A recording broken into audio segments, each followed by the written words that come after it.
Mesdames et messieurs, s'il vous plaît, monsieur le gouverneur de la région de Gao, mesdames et messieurs les ministres, mesdames et messieurs les membres du CNT, mesdames et messieurs les invités d'honneur venus du Ghana, dont l'imam Abdul Malik, du Niger et d'autres localités étrangères, je ne voudrais pas citer toutes les personnes qu'on doit citer protocolairement, le gouverneur les a citées. Je me joins à son introduction pour ce qui concerne cette partie pour gagner du temps. Je vous ai dit depuis hier que notre principal adversaire ici, c'est le temps. J'aurais voulu répondre en détail, question par question aux différents intervenants, mais le temps nous est compté et je vais m'arrêter sur un certain nombre de questions. La première des choses, c'est de remercier Monsieur le gouverneur, la commission d'organisation, les collaborateurs du gouverneur, les femmes, les jeunes, les anciens, en un mot, toutes les populations de Gao, pour l'accueil qui a été réservé à nos délégations hier. Depuis hier, nous sentons chez nous, comme on dit en Bamana, Ambora en fait, Anana en fait. L'accueil qui nous a été réservé hier, les cadeaux qui ont été donnés à la délégation depuis hier, montrent clairement que nous sommes dans un véritable terroir où les gens sont attachés à leur tradition. Après cette introduction, mesdames et messieurs, vous voyez qu'on est en train de nous réunir tranquillement, de faire des discours, d'aller en plusieurs lieux, de prendre notre petit déjeuner. Il y a des hommes et des femmes qui eux peut-être n'ont pas mangé, qui prennent des risques, d'autres perdent leur vie. Je voudrais parler des forces armées et de sécurité du Mali. Vous savez, je ne cesserai jamais de le dire. Ça peut même paraître trop de temps fois répété.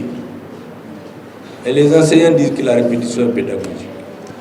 C'est important que chaque Malienne et chaque Malien, où qu'il se trouve, dans la diaspora et au Mali, j'allais dire, tous les Africains doivent comprendre qu'aussi longtemps que nous ne serons pas sécurisés par nos citoyens, par nos moyens, nous n'aurons jamais des États dignes de ce nom. L'armée est le principal outil d'exercice de la souveraineté d'un pays. Tout le monde est fier d'être souverain. Mais si vous n'avez pas d'armée, vous ne pouvez pas être souverain. C'est le premier outil de décision politique dans les mains des chefs d'État. Quand un président prête serment le jour de son élection, il vous dit qu'il s'engage à préserver l'unité du pays. Il le fait comment? Par son armée. C'est pour cela que je dis tout le temps que c'est la colonne vertébrale d'une nation. Quand vous regardez les Maliens aujourd'hui, ils sont fiers partout. Pourquoi? Parce qu'ils se disent souverains. Ce n'est pas les mêmes Maliens il y a 2 ou 3 ans, dans le même pays, avec les mêmes citoyens. Qu'est-ce qui a changé? Le leadership. La façon de conduire le pays, donc de mettre l'armée dans les conditions pour que des citoyens acceptent de se sacrifier, pour que d'autres puissent réfléchir sur les questions de développement, a besoin d'une orientation politique claire. Et c'est là où on est aujourd'hui. C'est pourquoi je voudrais, avec vous, que nous rendions hommage à nos forces armées et de sécurité. Que nous prions pour le repos de tous ceux qui ont perdu la vie dans cette guerre, qui continueront à la perdre, parce qu'aussi longtemps que notre pays existera, pour qu'il puisse parler d'une haute voix dans le Conseil des Nations, il faut qu'il y ait des fils et des filles qui s'engagent à sacrifier leur vie pour que les autres puissent vivre en paix et parler dignement. Priez aussi pour tous ces Maliennes et Maliens, toutes les communautés étrangères et maliennes, toutes ces femmes, tous ces enfants qui n'ont rien fait. Ils n'ont rien fait à personne. Leur seul tort, c'est se retrouver dans un pays à un moment donné où leur armée a été affaiblie. On tombait sur des villages entiers qui sont brûlés, des femmes tuées, des camps militaires attaqués. Aujourd'hui, je touche du bois. C'est un lointain souvenir du passé. Il y a des lâchetés où des hommes s'attaquent dans des villages. Il y a des règlements de compte. Il y a certains lâches qui règlent les comptes personnels. Il y a des braqueurs de tout genre qui profitent de l'insécurité pour s'épanouir. Sinon, pour l'essentiel, l'armée est en train de remplir pleinement son rôle. Tous ces Maliens, donc, je disais, qui ont perdu leur vie, je voudrais que nous prions pour leur repos de leur âme en paix. Ils n'ont rien fait pour le mériter. Ils l'ont fait parce que d'autres personnes, ils l'ont été parce que d'autres personnes à l'extérieur. Et certains Maliens ont travaillé à ce que cela soit. Aujourd'hui, nous avons d'autres qui disent non à cela, qui disent non au fait que le Mali ne soit pas souverain. Après ces mots d'introduction, je voudrais saluer le gouverneur. Quand il a fini de parler, je lui ai dit que mon sentiment, c'est qu'il a parlé au nom de tout le monde. Il n'a pas fait dans la langue de bois. Vous savez, souvent, quand une haute autorité quitte Bamako, on lui dit seulement les bonnes choses. Et tout le monde applaudit, on s'en va. Et c'est après que les gens se mettent à parler. Mais le gouverneur n'a pas dit ceci, il n'a pas dit cela. D'autres disent non, il a peur du président, du premier ministre, il ne voulait pas dire la vérité. Ça aussi, c'est le Malikoura. C'est de dire la vérité, que ça plaise ou non aux dirigeants, c'est que les populations pensent. Et c'est ce que le gouverneur a fait. C'est pourquoi toutes les interventions qu'il y a eu après, ils ont dit qu'ils ont fait des discours improvisés. Vous savez, on dit que les meilleures improvisations sont les improvisations très bien préparées. Et j'ai constaté que les gens de Gao, tout en nous disant qu'ils improvisaient, ils avaient très bien préparé leurs discours. Et c'est des discours qui recoupent pour l'essentiel ce que le gouverneur vient de citer. Et dont nous avons parlé hier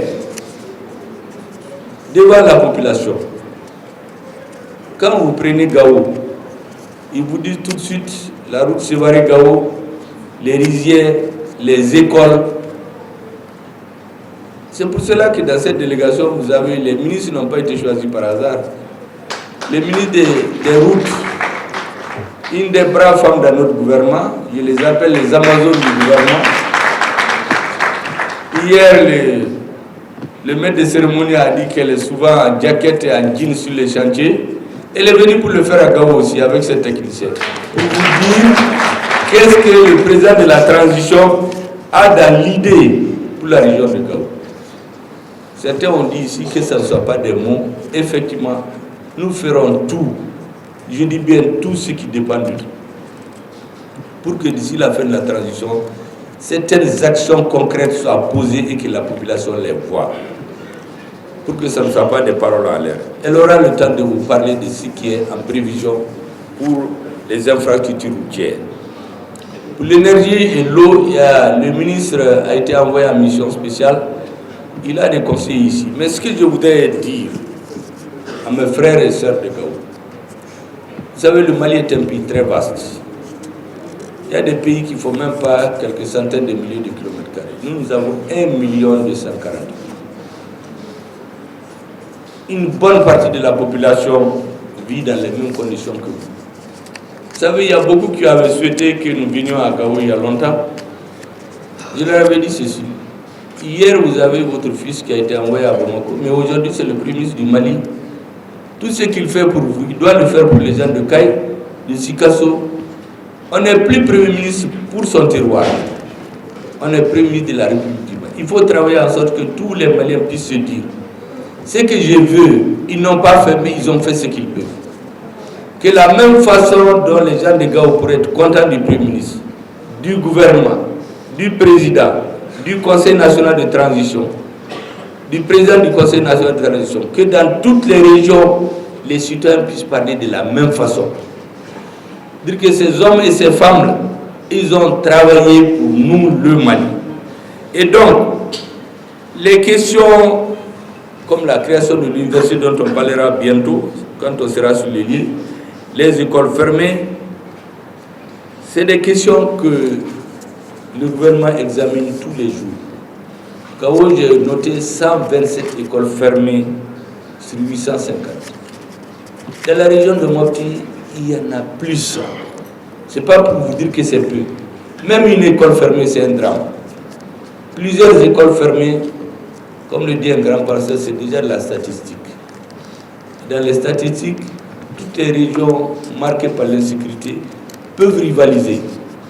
Et je vous dis que le président de la transition, ce qu'il nous a indiqué lorsque nous avons eu l'autorisation de faire cette visite, c'est de faire en sorte que les populations de Gao aient le sentiment 100% qu'ils sont des Maliens comme les autres.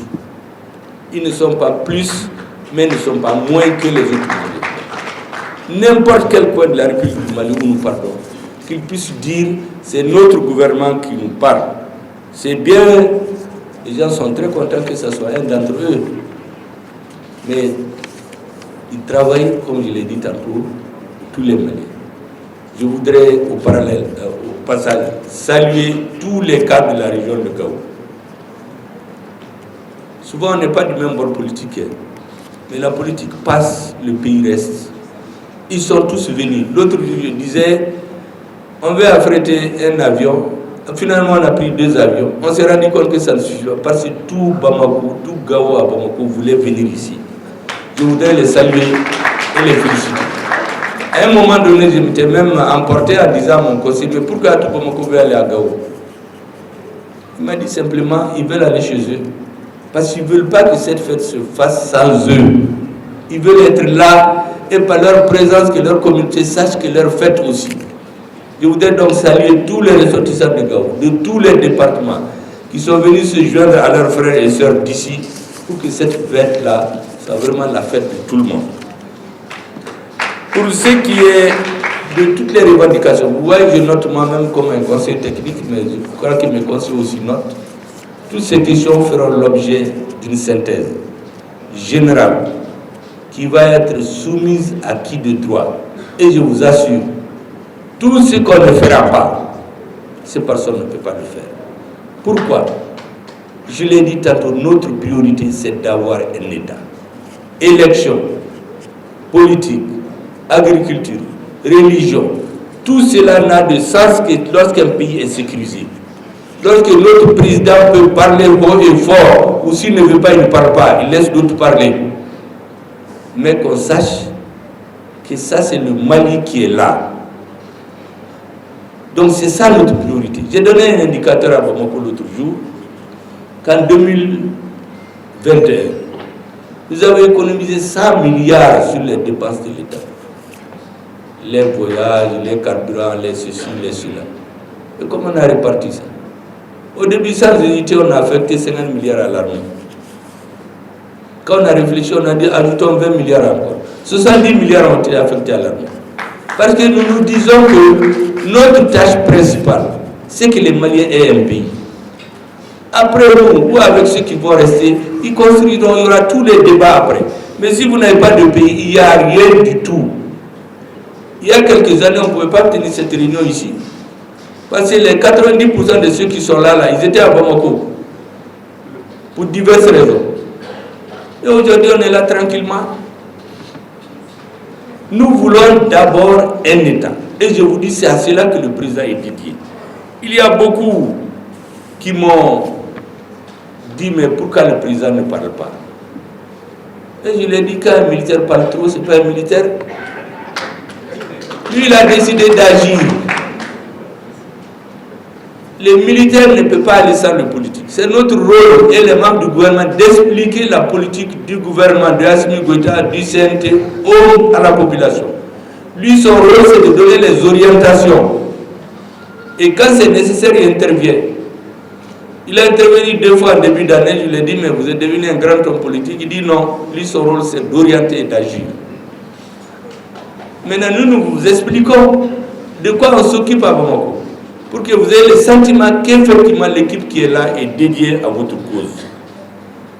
Pour ce qui est des services sociaux de base, la cohésion et l'unité nationale, on m'a indiqué, j'ai dit, si je me mets à citer et répondre à chacune des revendications, on n'en finira pas. Mais je vous assure, dès qu'on va rentrer, il y aura un compte rendu exact dont la copie sera envoyée à votre gouverneur et une copie remise au président.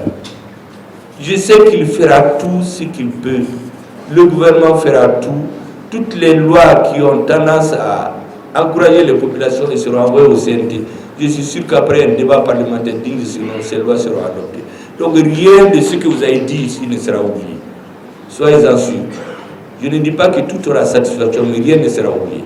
Parce qu'un gouvernement, on résout des problèmes précis à un moment précis, pour une population précise, suivant ses besoins précis. C'est à cela que nous nous attachons. D'autres questions peuvent être utiles, peuvent être prioritaires, mais elles peuvent être la 3e ou la 4e question. Et rien de ce que vous avez dit ici ne sera oublié. Parce que Gao, je dis encore, quand tout le monde pensait que le Mali était fini, c'est Gao qui a dit non. Ça, on ne va jamais l'oublier. Ce sont les femmes de Gao, les jeunes de Gao, les hommes de Gao qui ont dit non, le Mali ne sera pas divisé. Ce sont les femmes de Gao qui sont sorties un jour balayer. Moi, je ne le savais même pas, c'est le président qui m'a dit. Balayer la ville pour dire que c'est fini avec ceux qui nous dominent. Moi, je suis venu ici à Gao dans les années 2012, personne ne l'a su. Je m'étais enturbané pour venir constater pour moi-même ce qui se passe et retourner pour me faire une idée. Mais le fait qu'on ait vu des femmes balayer pour dire que c'est fini, ça c'est un militaire qui a remarqué et ce n'est pas passé inaperçu. Les imams étaient là, ils prêchaient, les jeunes étaient là dans les rues, ils disent non à l'occupation. Le Mali ne sera pas divisé. Je vous assure que tout Malien qui vous regarde de Kaï, de Sikasso, de Bamako, des autres régions sont très fiers de vous. Gao doit maintenir le flambeau de l'unité de la République du Mali. Et hier, parmi les cadeaux qui nous ont été donnés, j'en ai parlé hier, mais je reviendrai là-dessus aussi longtemps que c'est nécessaire. Ça va annuler certains. Gao, c'est un melting pot. Hier, c'est comme une capitale en quelque sorte. Et d'ailleurs, c'est une capitale régionale, mais elle a été une capitale d'un empire dont le Mali se vante aujourd'hui. Et nous le citons dans tous nos discours. Pourquoi personne ne peut nous diviser? Parce que ceux qui veulent nous diviser là, il y en a qui n'existaient pas quand notre pays existait. Et donc, Gao doit toujours être à la tête des pelotons des régions qui se battent pour la consolidation du monde. Vous en avez les moyens intellectuels, humains. Les ressources naturelles sont là en abondance. Il suffit d'avoir une direction éclairée pour les mettre en exergue. Sous la colonisation, ici c'était une partie du grenier. Pourquoi aujourd'hui on a oublié d'importer? De la même façon dont nous sommes en train de libérer notre pays par la force de Dieu et des militaires, nous devons travailler une fois qu'il y a la paix ou parallèlement à la paix, qu'il y ait tout ce dont la population de Gao a besoin. Pour le reste, je voudrais vous dire, il faut avoir confiance en soi. La confiance, c'est très important dans une nation. Je l'ai répété hier, je l'ai dit au ministre de la Défense, les militaires maliens ont donné aux Maliens leur souveraineté. Mais ce que les gens ne savent pas, les Maliens ont une confiance en eux-mêmes. C'est très important. Vous savez, quand vous partez dans les grandes nations, quand vous parlez avec les gens, la première des choses, c'est le nationalisme. Pas contre les autres, mais le fait qu'ils aiment leur pays, qu'ils n'accepteront jamais d'être soumis à l'autre. C'est ça qui fait la force des nations. Aujourd'hui, beaucoup parlent de la Russie. Il y a quelques personnes, des grands intellos qui viennent à la télé. Ah oui, l'économie de la Russie, c'est comme l'économie de l'Espagne. Mais ils n'ont qu'à aller tomber sur la Russie. Ils verront. Pourquoi? En Chine, je l'ai dit, pour diriger le pays, il faut diriger d'abord la commission de défense de l'armée. Celui qui ne connaît pas son armée ne peut pas diriger son pays. Donc, Gao, ce que je vous dis, ayez confiance en vous-même. Tous les problèmes que vous avez cités là sont des problèmes qui sont passagers pour un gouvernement. La seule chose, si on ne fait pas attention, qui n'est pas passagère, c'est perdre notre pays. Et nous avons juré depuis la rectification de la transition que ce Mali-là, nous allons le restaurer. Le président de la transition, son gouvernement, le Conseil national de la transition vont restaurer le Mali avant de passer le flambeau. Ceux qui viendront après, ou ceux qui vont continuer avec ceux qui viendront après, ils travailleront en ce moment à faire les différents débats politiques. Des parents sont venus me voir pour parler du découpage, qui n'étaient pas d'accord avec ce qui s'est fait. Voici ce que je leur ai dit. Deux choses. D'abord, le découpage a été une loi qui a été adoptée quand je n'étais pas là, j'étais souffrant. Le président fait partie des premières personnes, avec ses frères d'armes. Les 5 colonels, nous on les appelait les patriotes. Le président nous a dit que tous les militaires sont patriotes, parce que c'est parce que d'autres acceptent de se battre qu'eux ils orientent la direction du pays. Donc, il est l'un des premiers à me dire, je ne sais pas combien votre maladie va durer, mais aussi longtemps que vous vivrez, on vous attend. Nous avons commencé cette transition ensemble, nous voulons la terminer ensemble. Ça fait partie des choses qui remontent le moral des malades. Donc j'ai dit aux camarades, tout ce qui a été adopté sous la direction du président pendant que je n'étais pas là, il n'est pas question de dire que j'ai incité ou je suis revenu là-dessus. Tout ce qui a été fait pendant ce temps-là, on avance. Les lois sont au CNT, elles vont être adoptées. Il faut qu'on ait d'abord un pays. Le président s'est dédié à retourner au pays, à ce que les Maliens recouvrent leur pays. Quand on aura un pays, là, les lois peuvent être modifiées dans 5 ans, dans 10 ans. Mais quand vous n'avez pas de pays, il n'y a rien. Voici, c'est ce que j'ai répondu à tout le monde. Avançons, construisons notre pays et après, d'autres parmi lesquels vous, certains seront des maires, des députés, et peut-être même des présidents, des ministres, vous allez réorganiser le pays si ce qui est sur place ne vous convient pas. Mais vous aidez d'avoir un pays. Ça ne sert à rien d'avoir un pays où les députés, les maires, tout le monde est obligé de quitter parce qu'ils sont menacés d'assassinat, ciblés. Nous allons vraiment faire tout ce qu'on peut pour que vous soyez satisfaits. Tout ce qui dépend de nous. Nous allons tout de suite aller à Berra. C'est tout. Je voulais visiter moi-même le site de l'université de Gao. Gao a eu un lycée, je vais vous faire rire un peu. Quand nous avons passé au DF, vous savez, dans les années 70, on a fait le lycée de Gao, je crois, en 75-76. Quand vous étiez orienté à Bamako, dans les villages là, on dit, ah, lui il est allé jusqu'à Bamako. Ah, l'autre c'est seulement à Gao qu'il est orienté. Donc c'est comme si le diplôme n'était pas très valeureux. Il est allé jusqu'à Bamako, jusqu'à Tombouctou. Lui il s'est arrêté seulement à Gao. Bon, votre université là, on dira plus, ils sont allés faire l'université jusqu'à Bamako.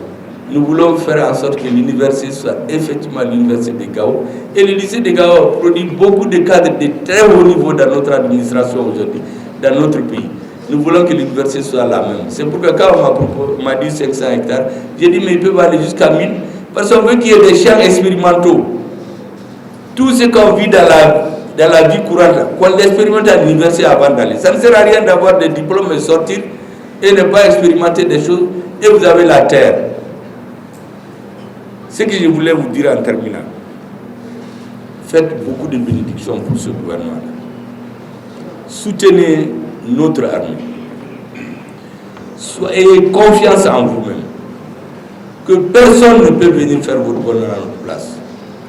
J'ai vu les citoyens qui ont été déflatés avec le départ des certaines forces étrangères. Ils ont voulu m'adresser une lettre. J'ai dit adressez votre courrier au Premier ministre, au président et au ministre de la Défense. Parce que c'est nous qui avons décidé que les forces étrangères quittent chez nous pour être plus libres. Donc nous ne pouvons pas être indifférents à ceux qui sont victimes de ce départ-là. C'est pour vous dire que l'ensemble des préoccupations des populations de Gao, nous sommes venus les recenser et voir ce qu'on peut faire. Après demain, j'irai à Mopti, une autre fois à Tombouctou, une autre fois à Menaka. Certainement d'ici la fin de la transition, les Kidalo vont nous inviter. Parce que nous ne voulons pas de la provocation. C'est pour vous dire que nous, le gouvernement en place là, c'est très clair dans sa tête. Toute provocation à une reprise des hostilités est contraire à notre philosophie et contraire aux intérêts du Mali. Mais le Mali ne peut pas être divisé. Une fois que cela est compris, tout le reste peut se négocier. Tout discours tendant à la provocation, tendant à pousser les Maliens contre les autres, n'est pas celui du gouvernement. Mais je l'ai dit et je le répète, nous n'accepterons plus à la République du Mali que quelqu'un quitte l'extérieur pour venir s'imposer dans la ville de Gao. Ça, c'est terminé. Et à Gao, et à Tombouctou, et à Bamako, et à Kaï, dans n'importe quelle région, tous les Maliens sont les mêmes. Les Gaouars l'ont montré à suffisance hier. Toute la nuit, j'ai pensé un peu à ces melting pot de cadeaux qui m'ont été donnés par les Arabes, les Touaregs, les forgerons, les Soraïs, les Peuls. Jusqu'à ce matin, les Peuls ont continué à envoyer des Peuls. Mais si ce n'est pas Gao, il n'y a pas beaucoup de lieux où on peut retrouver ça. Ça indique clairement que la population est en avance sur les politiques. Donc faites en sorte que vous imposez l'unité nationale. Les quelques bandits qui profitent de l'insécurité pour régler les comptes, aidez les forces armées à les attraper. Neutralisez-les ensemble. Parce que sans l'aide de la population, l'armée ne peut pas travailler tranquillement. C'est tout ce qu'on vous demande. Le reste, laissez au gouvernement. En fonction de nos moyens, on peut le faire.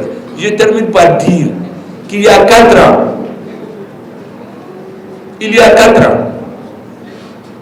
personne ne pensait que ce qui se passe aujourd'hui est possible.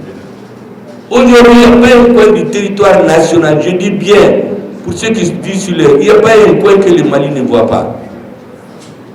Mais nous ne voulons pas faire de la provocation. Nous voulons continuer à négocier. C'est quand on est fort qu'on négocie. Quand on est faible, on va à la provocation. Aujourd'hui, nous sommes forts et nous continuons à nous renforcer notre armée.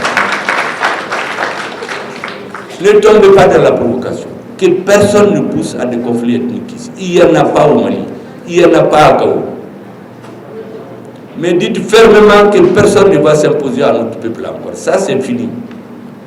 Vraiment, c'est sûr que c'est notre espoir que je voudrais encore féliciter le gouverneur, le maire et toute leur population pour vous dire qu'à Bamako, nous travaillons pour vous. Quand je dis vous, pour les Maliens.